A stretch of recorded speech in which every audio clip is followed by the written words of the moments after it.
নিজের রানে হাত মারছেন এবং বলছেন মানুষ অধিকাংশ ব্যাপারে বিতর্কপ্রিয়। মানে মোহাম্মদ গেছে চেইতা। এই কথা শুই না।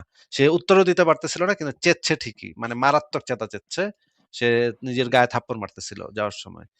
তাইলে তো ভাই মানে বিষয়টা কেমন হইতেছে বলেন তো এখন তো মানে পুরা প্যাচ লেগে যাচ্ছে না? হ্যাঁ, পেঁয়াজ তো লাগতেছে এবং এটার জন্য আমি মানে কাউকে জিজ্ঞাসাও করবো এটাকে মানে অন্য কাউকে যেহেতু আমি নিজে না কোনো মুফতি না আমার হচ্ছে মানে ওই লেভেলের বিশাল বিশাল হাদিস পড়ে পুরো হাদিস মুখস্থ এরকম হাদিস বিশারদ আমার জ্ঞান নেই।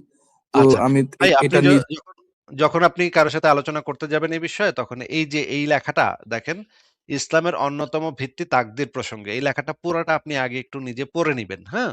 এবং হুম, ভিডিও হুম, আছে এই লেখার ভিতরে অনেকগুলা ভিডিও আছে সেই ভিডিওগুলা দেখে নিবেন। তারপরে আপনি আলোচনা করতে যায়েন। কারণ হচ্ছে আপনারে কোন এক মুমিনের কাছে গেলে ধুনফুন বুঝায় দিব। হ্যাঁ? যে, "আরে না এগুলা তো এরকম না। নাস্তিকরা মিথ্যা কথা বলে। নাস্তিকরা জাল হাদিস দেয়।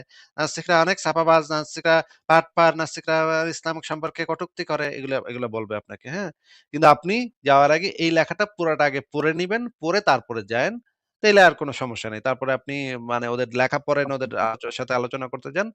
তখন আপনি আলোচনাটা করতে পারবেন। আপনার সপক্ষে অনেক দলিল প্রমাণ থাকবে। এই কারণে আপনাকে বলছি এই লেখাটা ভালো